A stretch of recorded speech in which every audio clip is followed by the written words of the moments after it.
ओम शांति। 16 अप्रैल 2020। भगवान उवाच। मीठे बच्चे, बाप तुम्हें पुरुषोत्तम बनाने के लिए पढ़ा रहे हैं। तुम अभी कनिष्ठ से उत्तम पुरुष बनते हो। सबसे उत्तम है देवताएं।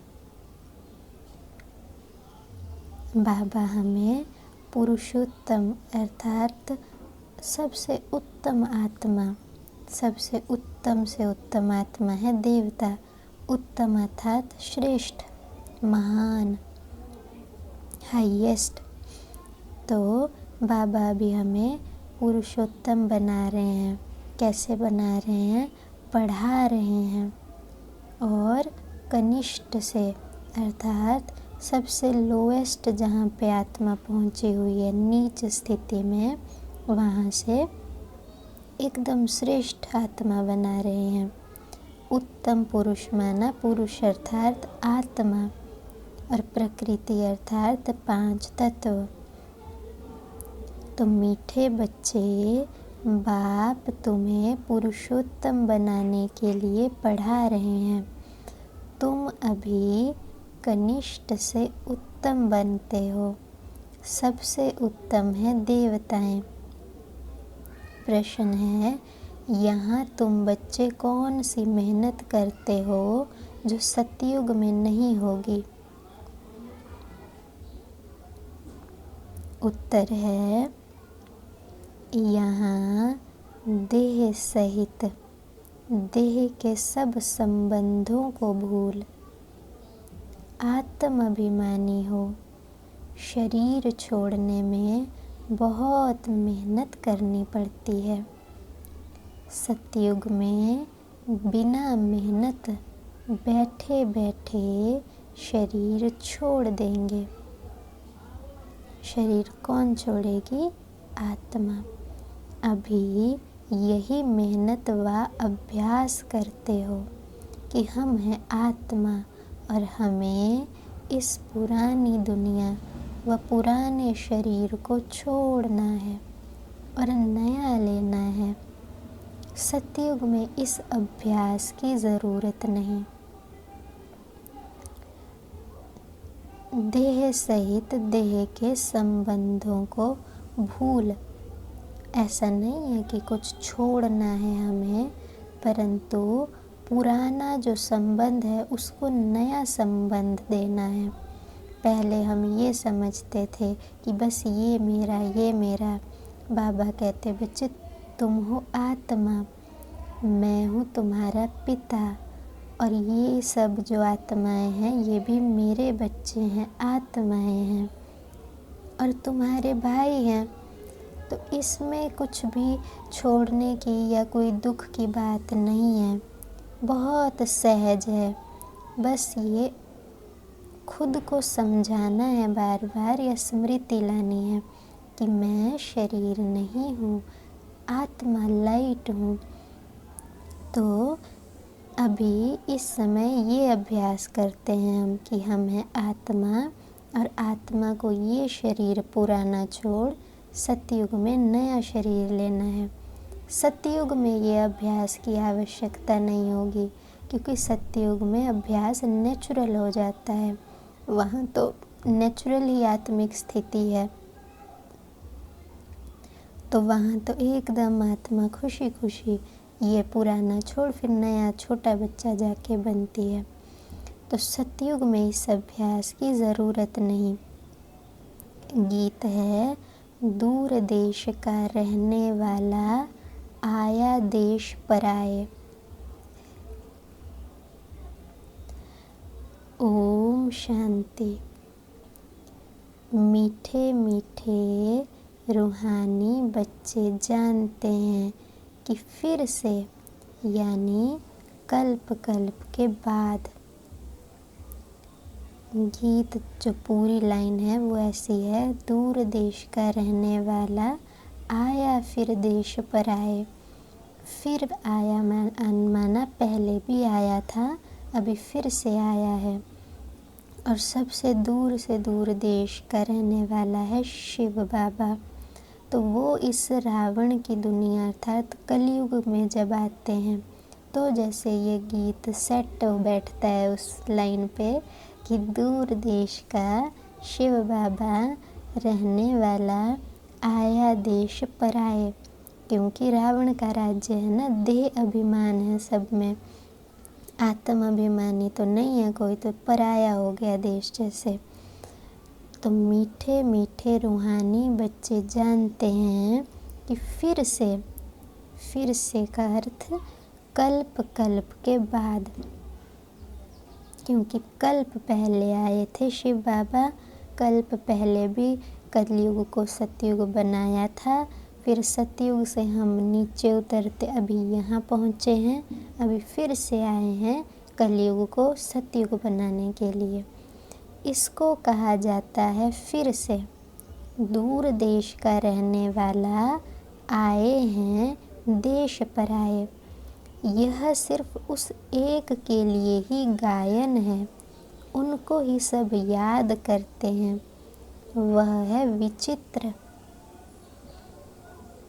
क्योंकि किसी भी और आत्मा को तो ऐसे नहीं कह सकते दूर देश का रहने वाला आया देश पर आए,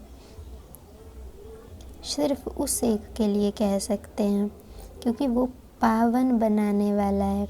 ऐसे तो आत्माएं भी आती रहती हैं, परंतु उनका जैसे पार्ट है, शिव बाबा का भी पार्ट है, परंतु वो एकदम पवित्र स्थिति सदा पवित्र हैं। तो जैसे उनके लिए गायन है कि पराये देश में उनको आना पड़ता है, अर्थात पराया माना पतित देश, पावन देश जो नहीं है, और सब उनको ही याद करते हैं, वह है विचित्र।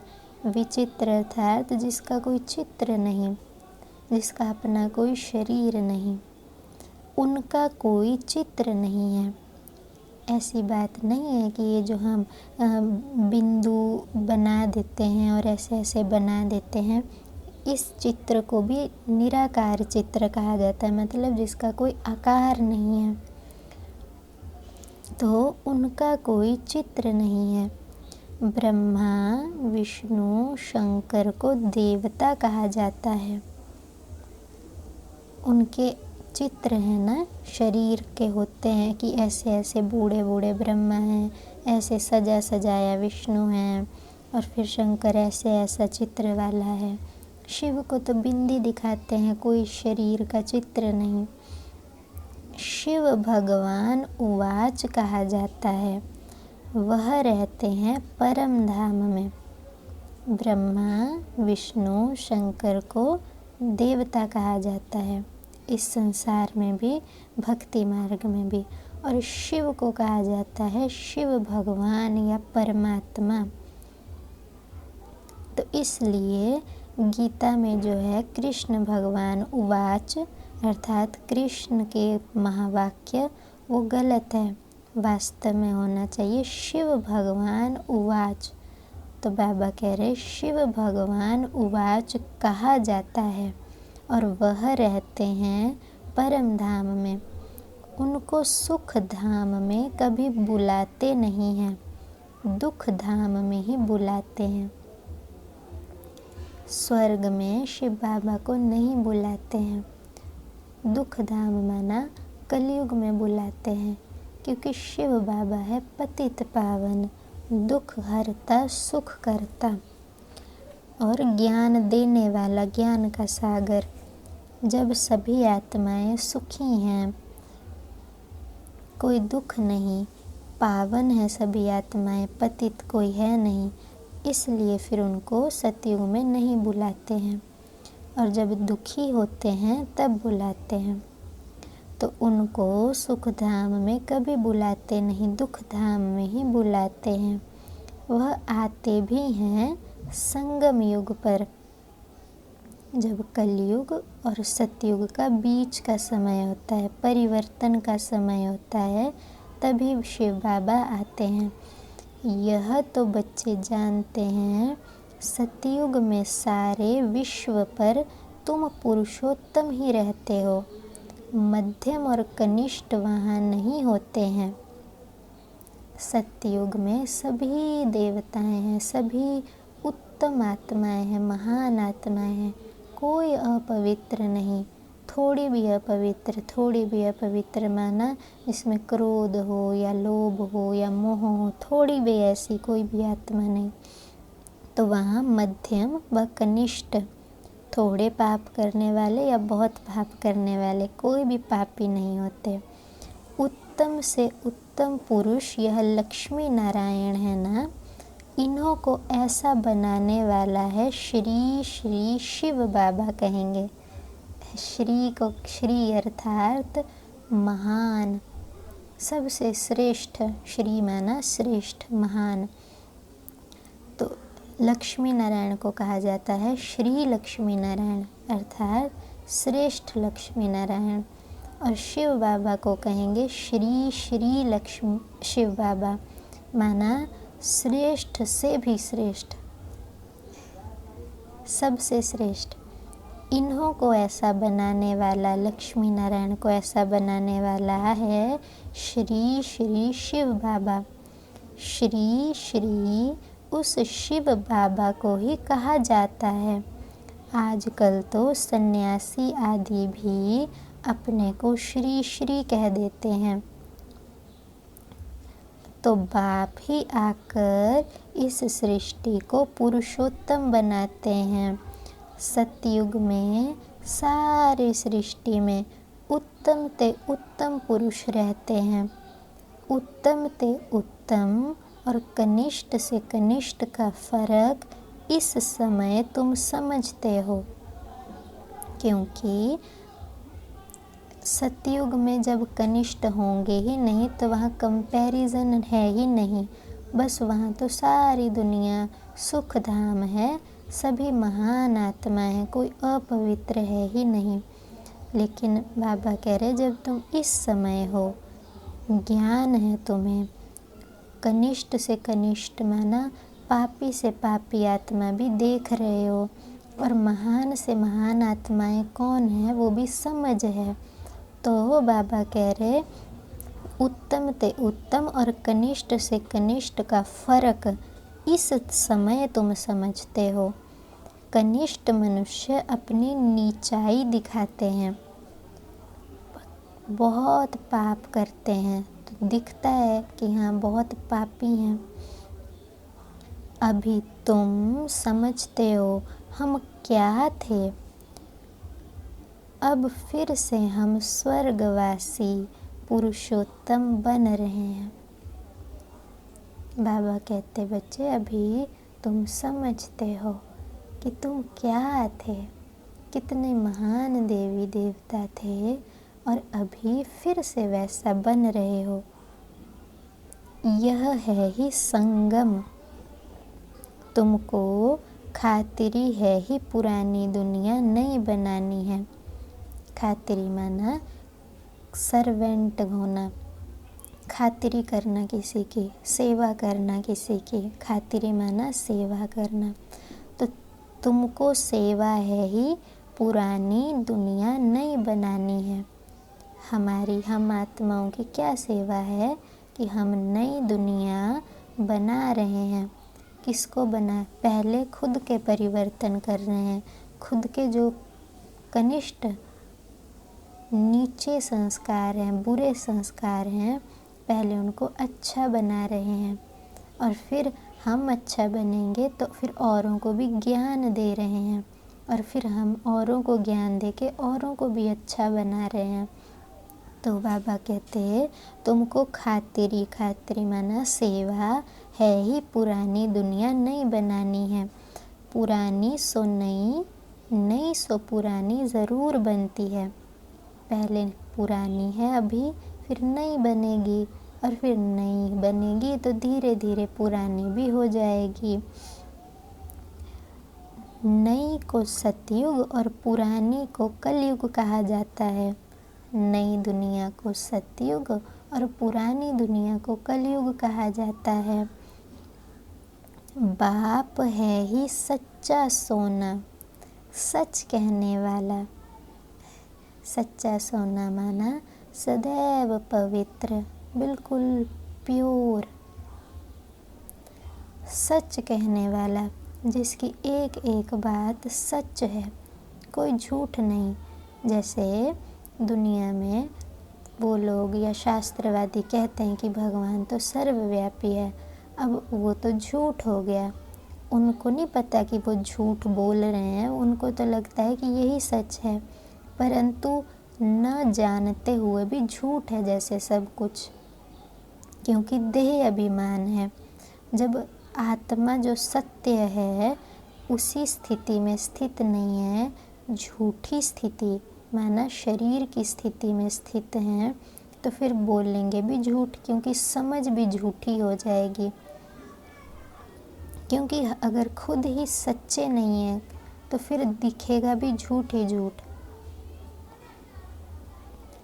तो बाबा कहते बाप है ही सच्चा सोना, सच कहने वाला, उनको ट्रुथ कहते हैं, सब कुछ सत्य बताते हैं। यह जो कहते हैं ईश्वर सर्वव्यापी है, वह झूठ है। यह जो कहते हैं कि ईश्वर सर्वव्यापी है, यह झूठ है। अब बाप कहते हैं झूठ न सुनो, hear no evil, see no evil. यह जो शास्त्रों की बातें हैं, दुनिया में जो सब बातें हैं, बाबा कहते बच्चे सब झूठ है, क्योंकि देह अभिमानी है, इसलिए झूठ है वो सब। तुम उनको न सुनो, एक शिव बाबा से सुनो। तो हियर नो इविल माना दुनिया में किसी से भी कुछ मत सुनो, सी नो इविल, किसी को भी शरीर मत देखो।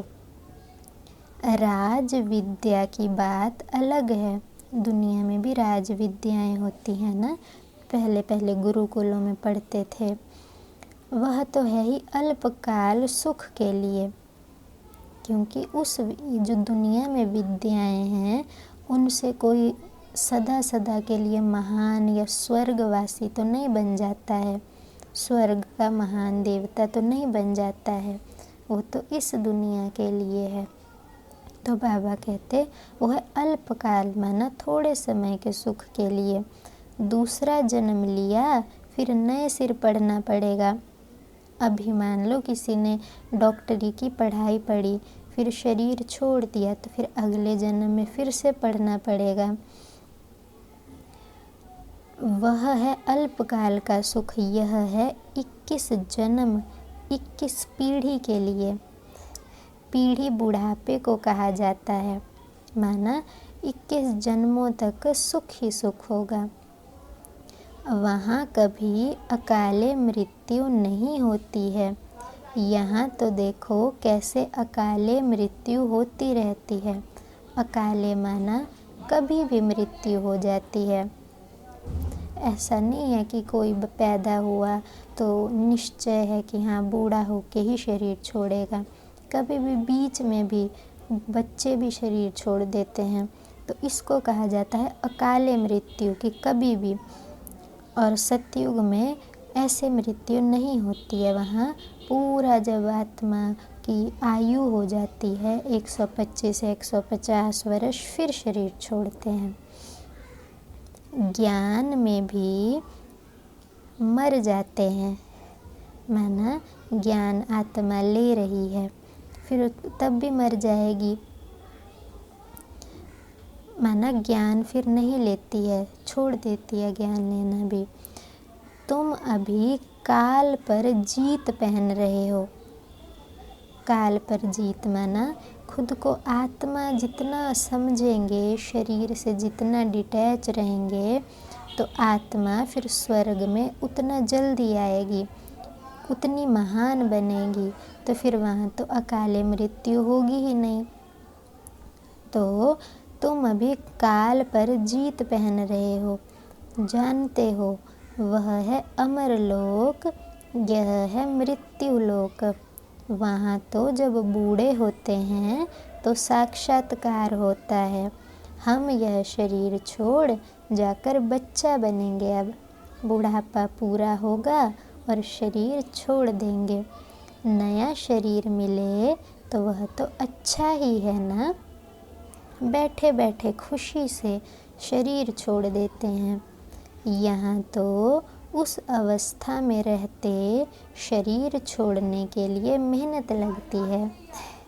यहाँ तो शरीर ऐसे छोड़ना, भले नॉलेज है कि हाँ हम जाकर देवताई पद प्राप्त करेंगे, परंतु फिर भी आत्मा को मेहनत तो करनी पड़ रही है ना खुद को आत्मिक अवस्था में स्थित करने के लिए। वहाँ खुद को आत्मिक अवस्था में स्थित करने की कोई मेहनत नहीं है। तो इसलिए बाबा कह रहे यहाँ तो उस अवस्था में रहते शरीर छोड़ने के लिए मेहनत लगती है। यहाँ की मेहनत वहाँ फिर कॉमन हो जाती है। यहाँ जो हम मेहनत करते हैं वो फिर वहाँ ऐसे है जैसे नेचुरल अभ्यास हो गया। अभी अभ्यास करते हैं कि मैं आत्मा हूँ, शरीर छोड़ूंगा, जाकर नया लूँगा। पर बाबा कहते बच्चे वहाँ सतयुग में नेचुरल हो जाएगी ये बात, कॉमन माना नेचुरल। यहाँ देह सहित जो कुछ है सब को भूल जाना है, बुद्धि से भूल जाना है, अपने को आत्मा समझना है, इस पुरानी दुनिया को छोड़ना है।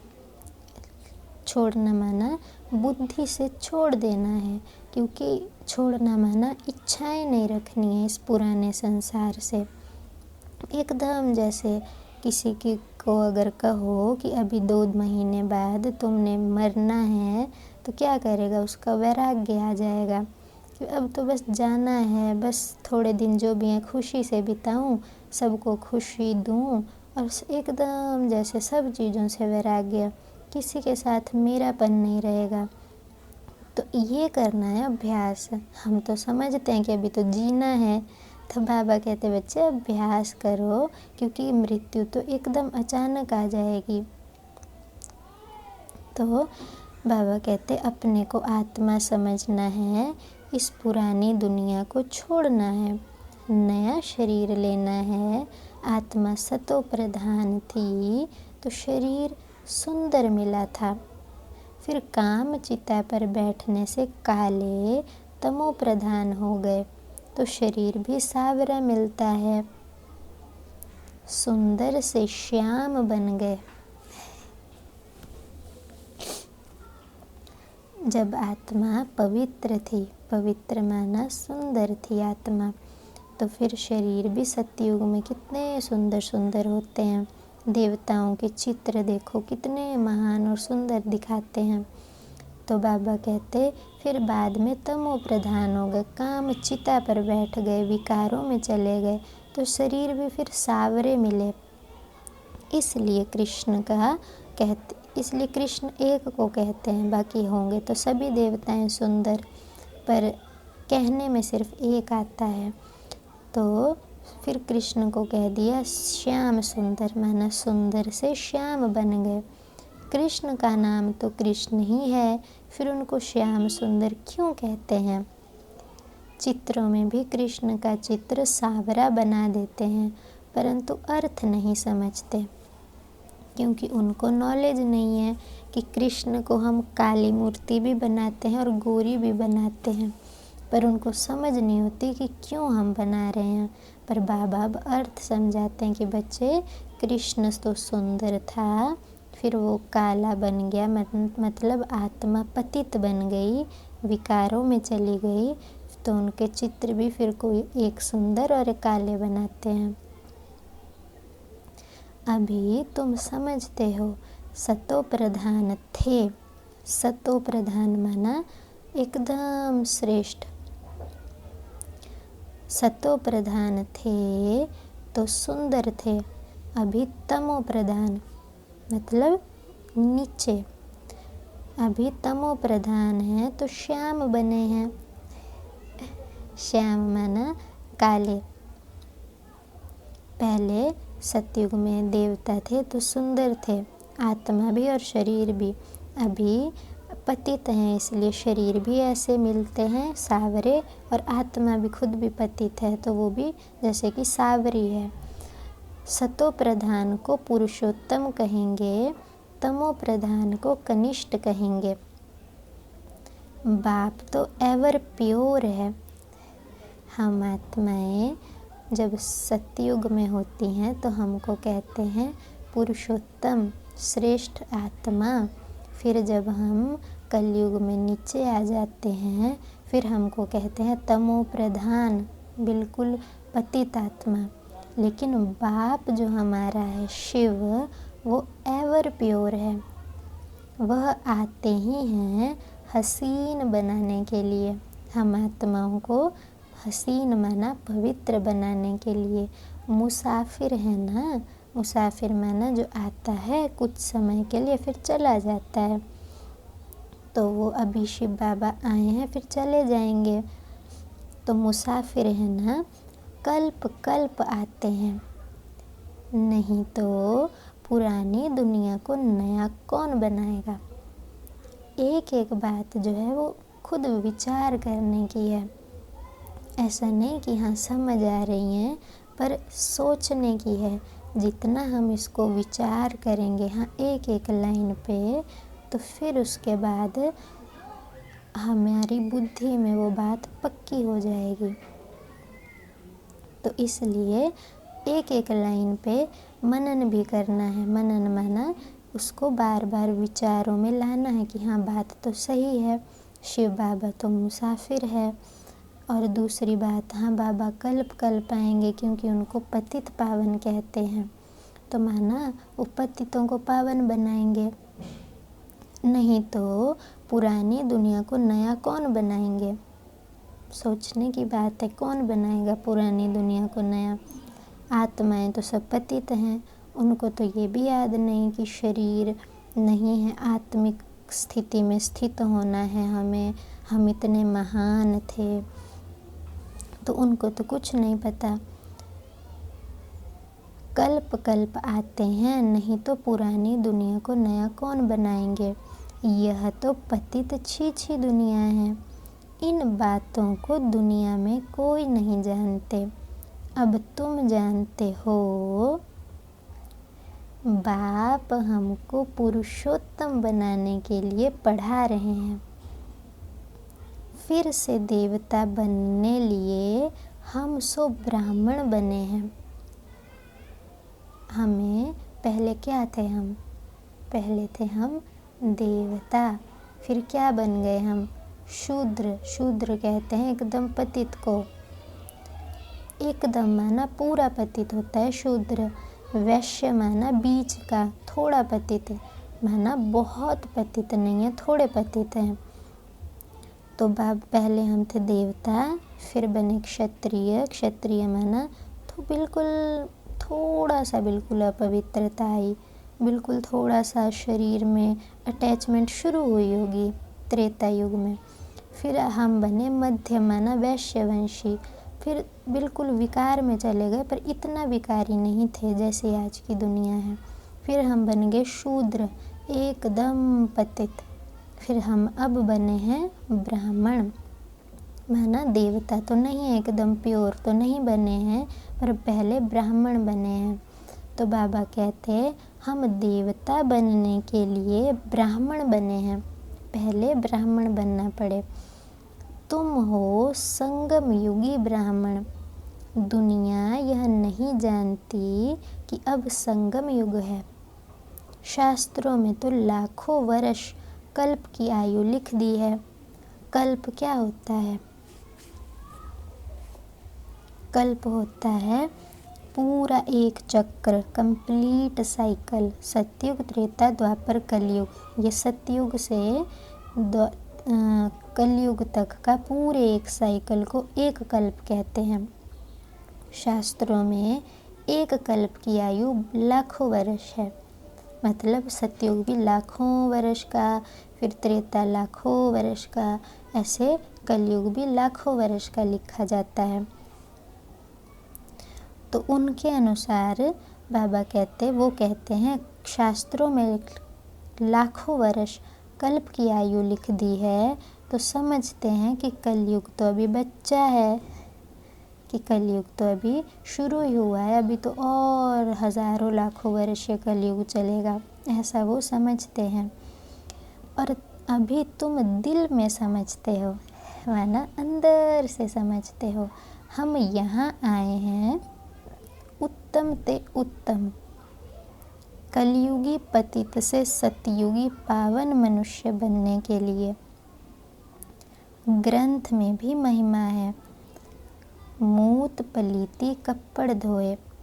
गुरु ग्रंथ साहब में गुरु नानक ने परमात्मा की महिमा में लिखा है कि मूत वो जो परमात्मा है वो मूत पलीती माना बहुत गंदे कपड़ धोए, कपड़े धोता है।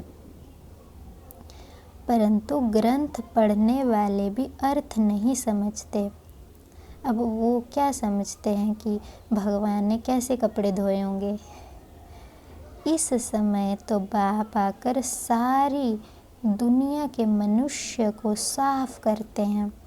अब उस भगवान ने आत्माओं को साफ किया था, आत्माओं को जैसे धुलाई की थी उनकी। बाबा कहते ज्ञान का सोप लगाता हूँ मैं तुम्हें, साबुन, क्योंकि कपड़े धोने के लिए पहले साबुन लगाते हैं, तो पहले तुम्हें मैं ज्ञान का सोप लगाता हूँ, तो उससे तुम साफ होते हो ज्ञान के सोप से। फिर योग के पानी में डुबोता हूँ तो आत्मा पूरी साफ होती है। तो ग्रंथ में महिमा है कि मूत पलीती कपड़ धोए, परंतु ग्रंथ पढ़ने वालों को भी अर्थ नहीं समझते। इस समय तो बाप आकर सारी दुनिया के मनुष्य को साफ करते हैं। तुम उस बाप के सामने बैठे हो। किस बाप के? जो सारी दुनिया के मनुष्यों आत्माओं की सफाई करते हैं। बाप ही बच्चों को समझाते हैं। यह रचता और रचना की नॉलेज और कोई जानते नहीं। बाप ही ज्ञान का सागर है। सारी मनुष्य आत्माओं में कोई भी नहीं जानता कि सृष्टि की कैसे शुरू होती है, फिर कैसे पतित बनती है, फिर कैसे पावन बनेगी। तो बाबा कहते कि शिव ही ज्ञान का सागर हैं, तो वही आकर ज्ञान देंगे। वह सत्य है, चैतन्य है और अमर है। अमर माना पुनर्जन्म रहित है, जन्म में नहीं आते हैं जन्म मरण के चक्कर में। वह सत्य है, सत्य माना ऑलवेज ट्रुथ, हमेशा सच्चा। चैतन्य है, जड़ नहीं है, जैसे ये दुनिया के पत्थर बीज जड़ हैं, वो चैतन्य है। अमर है माना पुनर्जन्म रहित है। शांति का सागर, सुख का सागर, पवित्रता का सागर है। उनको ही बुलाते हैं कि आकर यह वर्षा दो। यह माना शांति का, सुख का, पवित्रता का हमें भी वर्षा दो। क्योंकि जो बाप का होता है वही बच्चे का होता है। अब हम आत्माएं जो बच्चे हैं उनको क्या चाहिए? सुख चाहिए, शांति चाहिए, धन चाहिए, सुखमय संबंध चाहिए। तो जब शिव बाबा आते हैं फिर वही आकर हमें कहते हैं कि मुझे याद करो तो तुम पावन बनोगे और तुम्हें सुख भी मिलेगा और स्वर्ग में श्रेष्ठ भी तुम बनोगे। और ऐसी श्रीमत पर चलने से इस जन्म में भी फिर हमें सुख मिलता है। तुमको अभी बाप 21 जन्मों के लिए वर्षा दे रहे हैं। यह है अविनाशी पढ़ाई। अविनाशी क्यों कहते हैं इस पढ़ाई को? क्योंकि जो दुनिया की पढ़ाइयाँ होती हैं वो एक जन्म तक चलती हैं। इस जन्म में पढ़ेंगे, पढ़ के फिर हम कमाएंगे, खाएंगे, फिर जब मरेंगे तो अगले जन्म में फिर से कोई पढ़ाई शुरू करेंगे। लेकिन ये जो पढ़ाई है ये एक जन्म में पढ़ेंगे तो 21 जन्मों तक इसका फल मिलता है। फिर 21 जन्मों तक कोई पढ़ाई करके, मेहनत करके कुछ कमाई करने की या ऐसे करने की ज़रूरत नहीं रहती। इसलिए इसको अविनाशी, जो विनाश को नहीं प्राप्त होती, ऐसी पढ़ाई करते हैं। पढ़ाने वाला भी अविनाशी बाप है।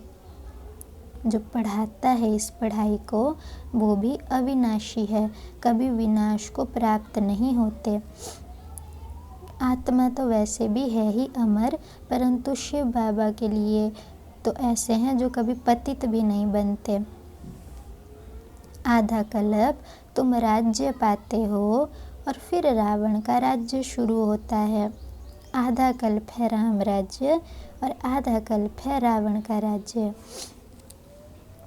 प्राणों से प्यारा एक बाप ही है, क्योंकि वही तुम बच्चों को सब दुखों से छुड़ाकर अपार सुख में ले जाते हैं। प्राणों से प्यारा एक बाप है। क्यों है? इस जन्म में भी कोई हमें थोड़ा सा सुख भी देता है ना, तो कितना हमें जैसे प्राणों से भी प्यारा वो लगता है। तो यहाँ तो शिव बाबा इतने आधा कल्प, इतने जन्मों के लिए सुखदायी बनाते हैं, जहाँ दुख का नाम भी नहीं, निशान भी नहीं दुख का। तुम निश्चय से कहते हो वह हमारा प्राणों से प्यारा पारलौकिक बाप है। पारलौकिक माना जो इस लोक, इस सृष्टि का रहने वाला नहीं, परम धाम का रहने वाला बाप है हमारा। प्राण आत्मा को कहा जाता है। प्राणों से प्यारा माना खुद की जो आत्मा है उससे भी ज़्यादा प्यारा है शिव बाप। सब मनुष्य मात्र उनको याद करते हैं, क्योंकि आधा कल्प के लिए दुख से छुड़ाए, शांति और सुख देने वाला बाप ही है। सब मनुष्य सुख शांति या जब भी दुखी होते हैं तो ईश्वर को याद करते हैं, क्योंकि वही आत्माओं को शांति माना परम धाम में भी भेजते हैं और सुख में माना सतयुग में भी भेजते हैं।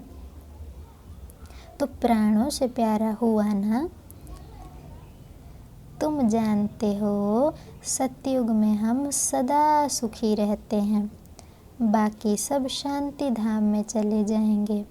फिर रावण राज्य में दुख शुरू होता है। दुख और सुख का खेल है ना। मनुष्य समझते हैं यहाँ ही अभी अभी सुख है और अभी अभी दुख है, परंतु नहीं। तुम जानते हो कि स्वर्ग अलग है और नरक अलग है। इस दुनिया के मनुष्यों को ये लगता है कि सुख और दुख जैसे अभी ही है, बस अभी थोड़े टाइम के लिए, कुछ समय के लिए सुख मिलता है और फिर दुख हो जाता है। परंतु बाबा कहते ऐसा नहीं है। आधा कल्प है सुख और आधा कल्प है दुख। स्वर्ग की स्थापना बाप राम करते हैं, शिव बाबा को ही राम कहते हैं। नरक की स्थापना रावण करते हैं, जिसको वर्ष वर्ष जलाते हैं। हर वर्ष दीपावली से पहले रावण का पुतला बनाए जलाते हैं ना। तो बाबा कहते बच्चे वो है तुम्हारा दुश्मन, माना 5 विकार हैं तुम्हारे दुश्मन। रावण के 10 सिर होते हैं ना। तो बाबा कहते बच्चे 5 विकार नारी में, 5 विकार पुरुष में, नर और नारी दोनों में विकार है ना। तो बाबा कहते इसलिए उस रावण के 10 शीश दिखाए हैं। तो अब शिव बाबा जब राम आते हैं तो हमें ज्ञान देते हैं, तो फिर हम 5 विकारों पे विजय प्राप्त कर लेते हैं। तो इसलिए कहते हैं विजयदशमी, माना 10 की 10 विकारों पे 5 हैं, पर नारी ने भी विजय पाई, पुरुष ने भी विजय पाई, तो दोनों ने विजय प्राप्त कर ली। इसलिए विजयदशमी मनाते हैं कि हाँ दोनों ने रावण को जीत लिया। बाबा कहते हैं कि नरक की स्थापना रावण करते हैं, जिसको वर्ष वर्ष जलाते हैं। परंतु क्यों जलाते हैं, क्या चीज़ है, वो कुछ भी नहीं जानते। कितना खर्चा करते हैं, कितनी कहानियाँ बैठ सुनाते हैं। राम की सीता भगवती को रावण ले गया, और मनुष्य भी समझते हैं कि ऐसा ही हुआ होगा। किसी की भी बुद्धि में कुछ नहीं, बस जो सुनाया बस उसी को सच मानते हैं। पर बाबा कहते बच्चे ऐसी बात नहीं है, तुम सब थी शिव बाबा की सच्ची सच्ची पत्नियाँ, क्योंकि शिव बाबा के साथ परम धाम में रहते थे। बच्चे भी हैं तो पत्नियाँ भी हैं। और फिर स्वर्ग में भी तुम जैसे पवित्र थे। फिर क्या हुआ, उन विकारों में गिर गई वो आत्मा, माना काम क्रोध लोभ मोह अहंकार के वश हो गई। तो जो सुखी संसार में जो शिव बाबा राम ने स्थापन किया था स्वर्ग में, उस स्वर्ग को छोड़कर फिर नरक में धीरे धीरे आ गई सभी सीताएं, सभी आत्माएं। तो ऐसे जैसे रावण ने सीता को चुरा लिया। तो बाबा कहते कितनी कहानियाँ बैठ सुनाते हैं। राम की सीता को रावण ले गया, और मनुष्य भी समझते हैं ऐसा ही हुआ होगा। अभी तुम सबका ऑक्यूपेशन जानते हो कि क्या रावण है, क्या राम है, कौन है सीताएं। यह तुम्हारी बुद्धि में नॉलेज है। सारे वर्ल्ड की हिस्ट्री जियोग्राफी को कोई भी मनुष्य मात्र नहीं जानते होंगे, बाप ही जानते हैं। उनको वर्ल्ड का रचयिता भी नहीं कहेंगे, वर्ल्ड तो है ही। बाप सिर्फ आकर नॉलेज देते हैं कि यह चक्र कैसे फिरता है। क्रिएटर, इसलिए शिव बाबा कहते तो हैं कि he is a world creator, पर क्यों कहते हैं? क्योंकि वह पतित दुनिया को पावन बनाते हैं, पवित्र बनाते हैं। जैसे कोई मरने लगा हो, उसको कोई बचा ले तो कहेंगे इसने तो जैसे हमको नया ही जन्म दे दिया। तो ये भी ऐसे ही है, हम आत्माएं जो बहुत दुखी हैं उनको इतना सुखी बनाते हैं और सारी सृष्टि को पवित्र बनाते हैं, परंतु उनको ऐसे रचयिता नहीं कहेंगे, क्योंकि वर्ल्ड तो है ही। क्योंकि आत्माएं जैसे सदा हैं, वो मरती नहीं है, आत्मा अजर अमर है ना, बस वो पतित बनती है और फिर बाबा पावन बना देते हैं। ऐसे ही ये सृष्टि भी है ही, ये भी जब हम पवित्र होते हैं तो ये भी पवित्र दुनिया होती है, और जब हम पतित बनते हैं तो दुनिया भी पतित बन जाती है। तो बाबा को वर्ल्ड का रचयिता भी नहीं कहेंगे, वर्ल्ड तो है ही। बाप सिर्फ आकर नॉलेज देते हैं कि यह सृष्टि का चक्र कैसे फिरता है। भारत में इन लक्ष्मी नारायण का राज्य था। अच्छा, फिर क्या हुआ? देवताओं ने क्या कोई से लड़ाई की? कुछ भी नहीं। आधा कल्प बाद रावण राज्य शुरू होने से देवताएं वाम मार्ग में चले जाते हैं। बाकी ऐसे नहीं कि युद्ध में कोई ने हराया, लश्कर आदि की कोई बात नहीं। न लड़ाई से राज्य लेते हैं और न गवाते हैं। यह तो योग में रहकर पवित्र बनकर पवित्र राज्य तुम स्थापन करते हो। बाकी हाथ में कोई चीज़ नहीं है, माना देव हाथ में कोई चीज़ नहीं, माना कोई तलवार ऐसे लेके उन्होंने लड़ाइयाँ नहीं लड़ी है देवताएं। अच्छा, बाबा कहते पहले ऐसा समझो कि सतयुग में लक्ष्मी नारायण का राज्य था। अच्छा, फिर वो राज्य कहाँ गया? तो बाबा कहते ऐसा नहीं कि अच्छा सोचो कि क्या उन्होंने लड़ाई लड़ी किसी से, जो किसी ने देवताओं को हरा दिया फिर उनका राज्य चला गया। बाबा कहते ना तो ये देवताएं लड़ाई से राज्य लेते हैं किसी से, ना लड़ाई से गवाते हैं। ये तो अंदर की बात है, आत्मा की बात है कि आत्मा पवित्र बनकर पवित्र दुनिया स्थापन करती है। शिव बाबा के साथ भी पवित्र बन रही है और फिर पवित्र दुनिया का मालिक बनेगी। अच्छा, फिर जब देव पवित्र आत्माएं अपवित्र बनेंगी, रावण के राज्य में आएंगी, माना काम क्रोध लोभ मोह अहंकार में जाएंगी, तो फिर जो इनों की राजाई थी वो भी चली जाएगी।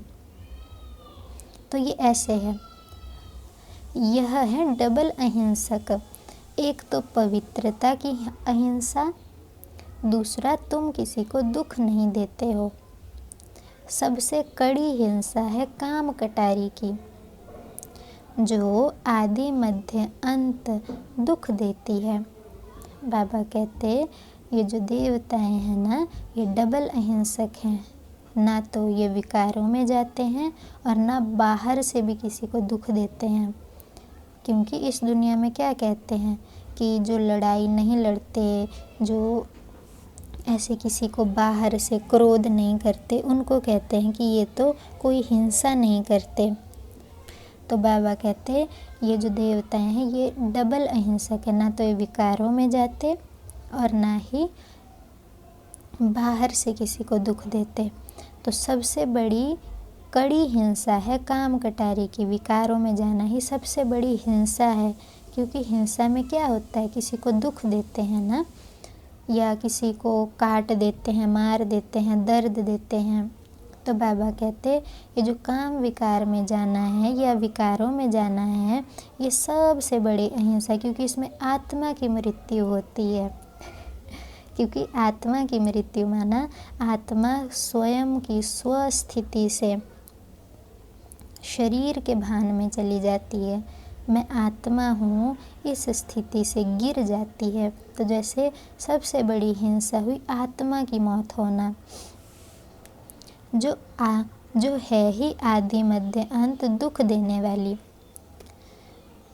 रावण के राज्य में ही दुख शुरू होता है, बीमारियां शुरू होती हैं, कितनी ढेर बीमारियां हैं, अनेक प्रकार की दवाइयां निकलती रहती हैं, रोगी बने पड़े हैं। तुम इस योग बल से 21 जन्मों के लिए निरोगी बनते हो। वहाँ दुख व बीमारी का नाम और निशान नहीं रहता, उसके लिए तुम पढ़ रहे हो। सोचो कितनी बड़ी बड़ी बातें हैं, जो हम चाहते हैं वास्तव में वैसे ही राज्य में भगवान हमें भेजते हैं। तो कितना पढ़ना चाहिए। बच्चे जानते हैं भगवान हमको पढ़ाकर स्वयं भगवान भगवती बना रहे हैं। भगवान पढ़ाते हैं खुद जैसा बनाने के लिए, तो खुद ऐसा भगवान हमें पढ़ाते हैं कि ये भी भगवान और भगवती बने। पढ़ाई भी कितनी सहज है, आधा पौने घंटे में सारे चक्र की नॉलेज समझा देते हैं। सब कुछ रोज की मुरली में सारा ज्ञान आ जाता है। मुख्य ज्ञान क्या, आत्मा हूँ, तो आत्मा का ज्ञान भी आता है।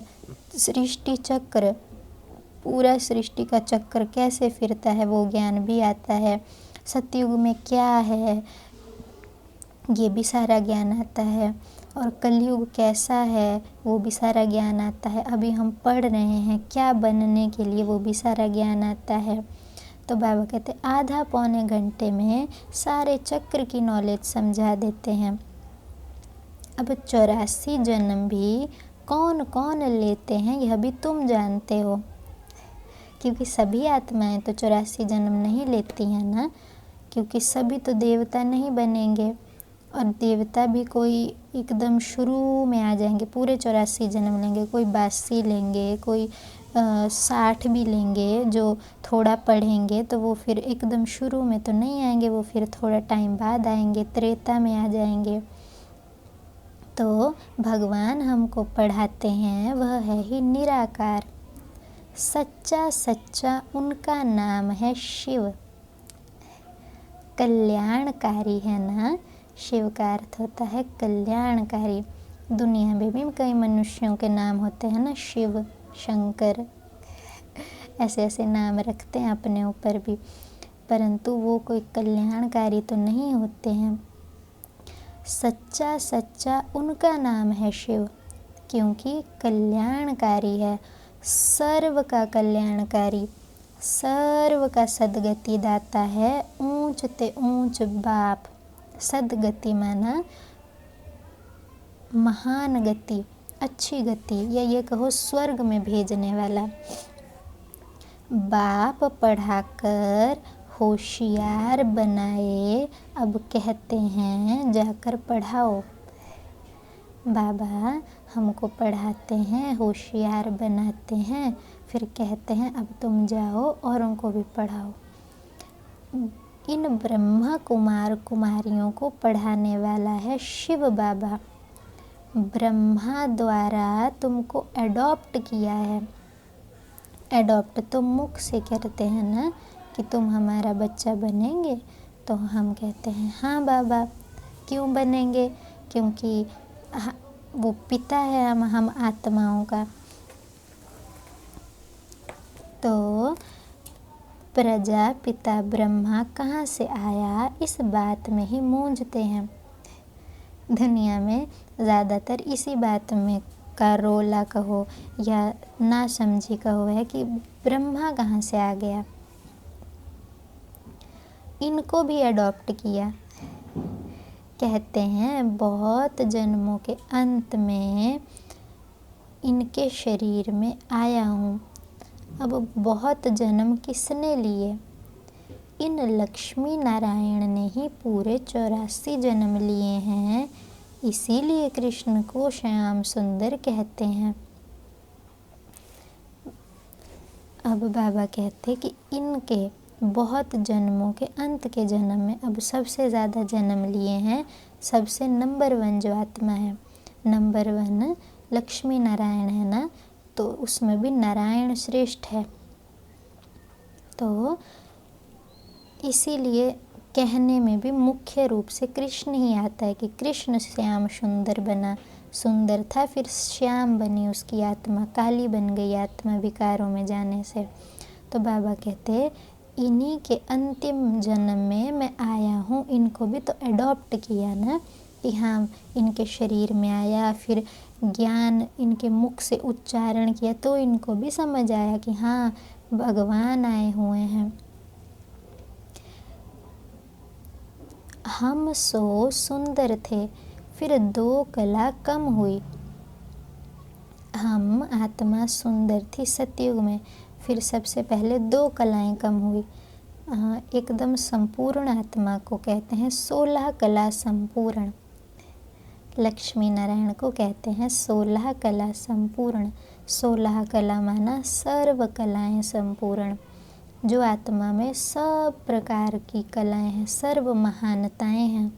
फिर 2 कला कम हुई माना 16 से 14 कला में आ गए। थोड़ा सा कोई ना कोई अपवित्रता कहो, थोड़ी सी बिल्कुल, तो फिर आ गए त्रेता युग में। कला कम होते होते अभी 9 कला, 9 वाला 9 नहीं, NO वाला 9, कला कम होते होते अभी 9 कला, कोई कला नहीं रही है। अभी तो तमो प्रधान बने हैं। अभी तमो प्रधान से फिर सतो प्रधान कैसे बने? अच्छा, पहले अच्छे थे, फिर बिल्कुल गिरते गिरते बिल्कुल नीचे आ गए, अब फिर सतो प्रधान कैसे बने? बाप कहते हैं मुझे याद करो तो तुम पावन बन जाएंगे। यह भी जानते हो यह रुद्र ज्ञान यज्ञ है। रुद्र ज्ञान यज्ञ माना रुद्र कहा जाता है शिव को, बीज रूप। तो शिव बाबा ने जो ज्ञान का यज्ञ रचा है, अब यज्ञ में चाहिए ब्राह्मण, क्योंकि यज्ञ वृद्धि को भी तो पाता है ना। वो जो स्थूल दुनिया में यज्ञ करते हैं उनमें भी क्या होता है कि सबका भला हो या अपने घर का भला हो, उसके लिए यज्ञ रखते हैं। फिर यज्ञ में ब्राह्मणों को बुलाते हैं, फिर एक नहीं बहुत सारे ब्राह्मण होते हैं अगर बड़ा यज्ञ हो। तो ये तो स्वयं शिव भगवान ने रचा है ज्ञान का यज्ञ, माना सबको ज्ञान बांटना है। तो अब बांटने वाले भी तो चाहिए ना, तो बांटेगा कौन? जो पहले खुद ज्ञान लेगा, अगर ज्ञान लेगा तो माना ब्राह्मण बन गया वो। तो बाबा कहते अब यज्ञ में चाहिए ब्राह्मण। तुम सच्चे ब्राह्मण हो, सच्ची गीता सुनाने वाले हो, इसलिए तुम लिखते भी हो सच्ची गीता पाठशाला।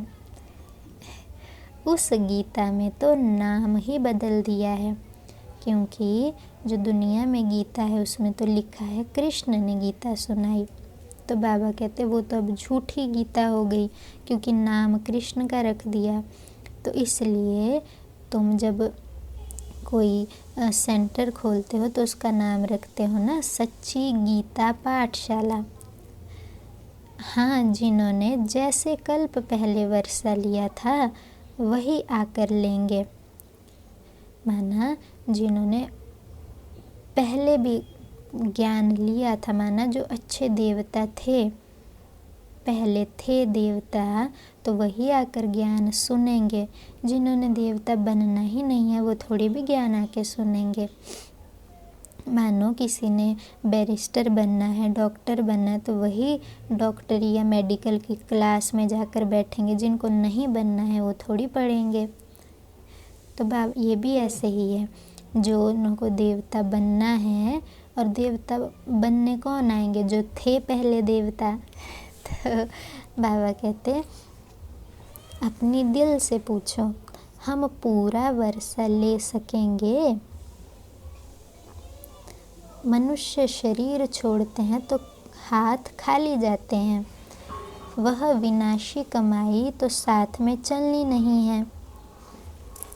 दुनिया में कोई शरीर छोड़ता है तो जो कमाई होती है वो तो यहीं रह जाती है, कोई साथ नहीं चलती। तुम शरीर छोड़ेंगे तो हाथ भर तू, क्योंकि 21 जन्मों के लिए तुम अपनी कमाई जमा कर रहे हो। क्योंकि यहाँ कमाई आत्मा कर रही है, तो हाथ भर तू माना भरे हाथों से।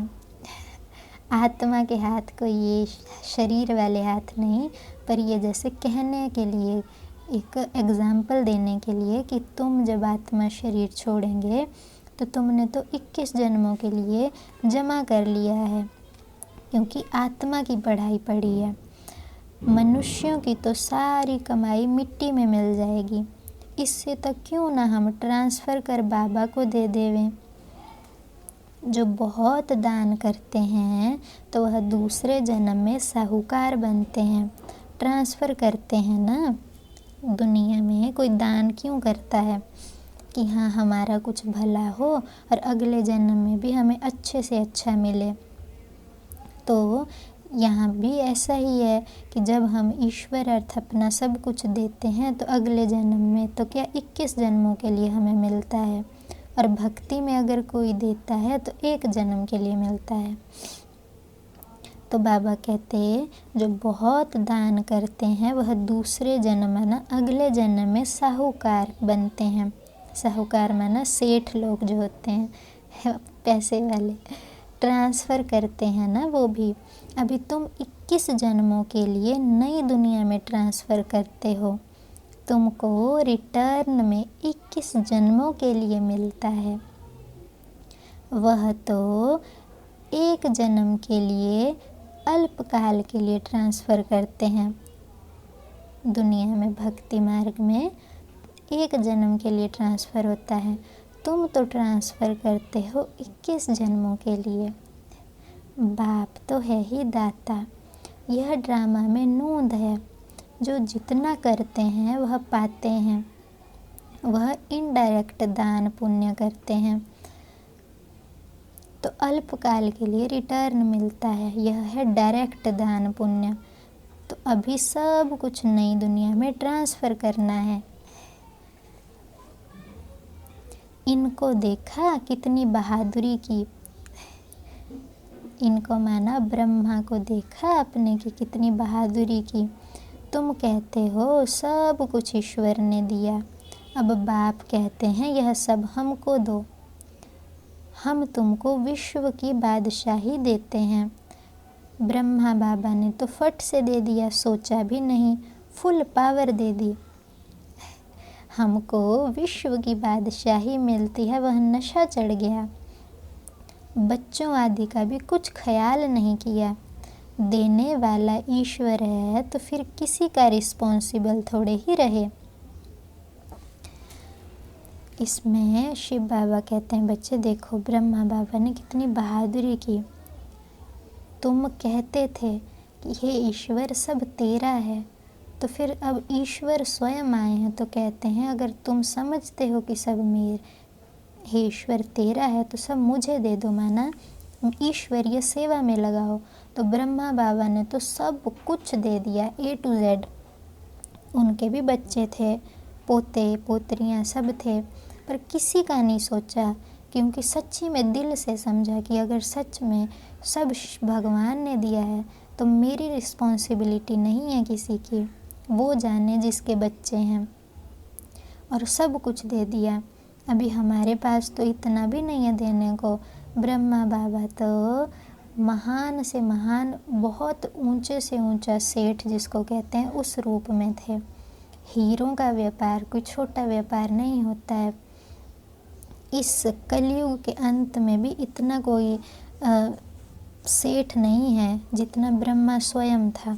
क्योंकि आप सोचो इतना कोई है कि कोई 14 साल तक 300 बच्चों की पालना कर सके बिना कमाए। 300 बच्चों की पालना, वो भी ऐसे सिर्फ खाना खिला देना नहीं, उनको महान से महान जैसे राजाओं के बच्चे रहते हैं वैसी पालना 14 साल तक। तो इतने बड़े बाबा कथा पर सब ईश्वरीय सेवा में लगा दिया, क्योंकि नशा चढ़ गया कि भगवान हमको विश्व का मालिक बनाने वाला है तो मैं क्यों रखूं फिर अपने लिए कुछ, सब ट्रांसफ़र कर दिया। इसीलिए तो सबसे नंबर 1 नारायण बनते हैं।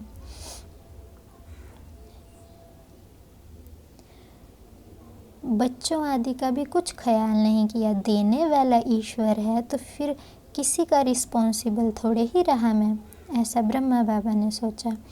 21 जन्मों के लिए ट्रांसफ़र कैसे करना होता है तो इस ब्रह्मा बाप को देखो और फॉलो करो। प्रजापिता ब्रह्मा ने किया ना। ईश्वर तो दाता है, उसने इनसे कराया। ईश्वर कोई लेने वाला नहीं है, वो तो दाता है, उसने इन द्वारा कराया, फिर ही इनको विश्व की बादशाही दी ना। दिन प्रतिदिन, अच्छा तुम जानते हो हम आए हैं बाप से बादशाही लेने। दिन प्रतिदिन टाइम थोड़ा होता जाता है, आफतें ऐसी आएंगी बात मत पूछो। व्यापारियों का तो सांस मुट्ठी में रहता है, कोई जमघट ना आ जाए। सिपाही का मुख देखकर मनुष्य तो बेहोश ही हो जाते हैं। आगे चलकर बहुत तंग करेंगे, सोना आदि कुछ भी रखने नहीं देंगे। व्यापारी माना जो बड़े बड़े सेठ होते हैं तो उनको तो अपने धन की बहुत चिंता रहती है, क्योंकि काला धन कमाते हैं ना, तो कोई कहाँ कोई किस तरह रखा होता है। कोई सिपाही माना कोई पुलिस को अगर देख लें तो जैसे कि बेहोशी चढ़ पड़ती है कि कहीं ये हमसे पूछ ना लें कि कितने पैसे हैं क्या है। तो इसलिए बाबा कह रहे कि व्यापारियों का तो सांस जैसे मुट्ठी में है। किसकी मुट्ठी में, कि सिपाही कहीं आके हमारा धन न ले जाए, जैसे धन में श्वास पड़े हैं। तो बाबा कहते कि आगे चलकर बहुत तंग करेंगे, किसी को भी ऐसे सोना वगैरह बहुत नहीं रखने देंगे। आजकल तो रखने भी नहीं देते किसी को इतना। तो बाबा कहते आगे चलकर बहुत तंग करेंगे, सोना आदि कुछ भी नहीं रखने देंगे। बाकी तुम्हारे पास क्या रहेगा, हमारे बच्चों के पास तो कुछ भी नहीं है वैसे भी, क्योंकि शिव बाबा की सेवा में सब लगा देंगे। पैसे ही नहीं रहेंगे जो कुछ खरीद कर सको। आने वाले समय में बाबा कहते थे पैसे भी नहीं रहेंगे किसी के पास जो कुछ खरीदारी कर सको। नोट आदि भी चल न सके, राज्य बदल जाता है। ये बाबा उस समय की बात कह रहे हैं, क्योंकि उस समय भारत पाकिस्तान की लड़ाई लगी थी ना, तो उस समय शायद 14 साल की भट्टी थी और एकदम अंदर ही सब होते थे। तो उस समय की जो करेंसी थी, बाद में तो भारत की करेंसी बदल गई थी, नए नोट निकल गए थे। तो ये बाबा कहते हैं कि नोट आदि चल नहीं सकेंगे आगे चलकर जो उस समय थे, क्योंकि राज्य बदल जाता है, क्योंकि फिर इंडिया अलग हो गया था, पाकिस्तान अलग, तो करेंसीज भी चेंज हो गई थी। पिछाड़ी में बहुत दुखी होकर मरते हैं, बहुत दुख के बाद फिर सुख होगा, यह है खूने नाहक खेल। खून में नहाने वाला या खून की नदियों का खेल है, क्योंकि विनाश होगा तो खून की नदियाँ तो बहेंगी। बाकी शरीरों की बात है, शरीरों का खून बहेगा, आत्मा तो अविनाशी है ना। नेचुरल कैलेमिटीज़ भी होंगी, इससे पहले बाप से पूरा वर्षा तो ले लेना चाहिए। भल घूमो फिरो, सिर्फ बाप को याद करते रहो तो पावन बन जाएंगे। बाकी आफतें बहुत आएंगी, बहुत हाय हाय करते रहेंगे। तुम बच्चों को अभी ऐसी प्रैक्टिस करनी है जो अंत में एक शिव बाबा की याद रहे, उसकी याद में रहकर शरीर छोड़ें, और कोई मित्र न संबंधी की याद आए, किसी की याद न आए, यह प्रैक्टिस करनी है। बाप को ही याद करना है और नारायण बनना है। यह प्रैक्टिस बहुत करनी पड़े, नहीं तो बहुत पछताना पड़ेगा। और कोई की याद आई तो नापास हुआ। मरते समय अगर शिव बाबा के सिवाय कोई भी याद आया तो माना पास नहीं हुए, नापास हो गए। तो फिर नापास हुए तो सज़ा खाएंगे फिर, क्योंकि जिसकी याद आ रही है तो फिर याद आएगी तो दुख होगा, उसी टाइम दुख हो जाएगा। अगर शिव बाबा की याद रहेगी तो शरीर छोड़ते टाइम खुशी होगी कि अब तो ये शरीर छोड़ अपने बाबा की गोद में जा रहे हैं। और अगर किसी और की याद आई तो फिर मोह होगा उस टाइम पे, तो फिर दुख आ जाएगा। तो ये है इस रीति। और फिर 21 जन्मों की बादशाही भी गवा देंगे। अच्छा, जो पास होते हैं वही फिर विजय माला में पिरोए जाएंगे। अपने से पूछना चाहिए, बाप को कितना याद करते हैं। कुछ भी हाथ में होगा तो वह अंतकाल में याद आएगा, हाथ में नहीं होगा तो याद भी नहीं आएगा। पैसा, संबंध किसी के साथ है, अगर ये सब है कि हाँ, या हाथ में होना माना किसी चीज़ को अपना समझते हैं अगर, तो अंत समय में वो याद आएगा। अगर कुछ होगा ही नहीं, अपना सब बाबा को दे दिया होगा तो कुछ भी याद नहीं आएगा। यह हमारी चीज़ नहीं है। ऐसा बाप कहते हैं हमारे पास तो कुछ भी नहीं है ब्रह्मा बाबा, यह हमारी चीज़ नहीं है। कुछ भी है, घर बना तो ब्रह्मा, उस समय ब्रह्मा बाबा ने ही पहले सब कुछ सरेंडर किया था, तो जो धन था उसी से सब तैयार हुआ था, मकान, गाड़ियाँ।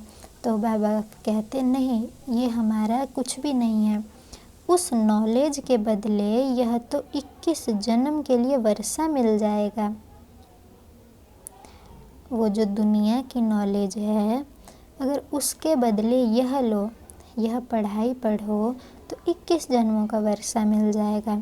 इसीलिए इतनी सभी सेंटर्स पे जो भले आत्माएं रहती हैं, दीदियां हैं, भाई हैं, तो उन्हीं को तो पक्का निश्चय है ना, तभी उन्होंने इतना सब संसार, इतनी पढ़ाइयाँ सब छोड़ दिया, क्योंकि निश्चय पक्का है कि हाँ, हम ऐसा 21 जन्मों तक वर्षा लेंगे।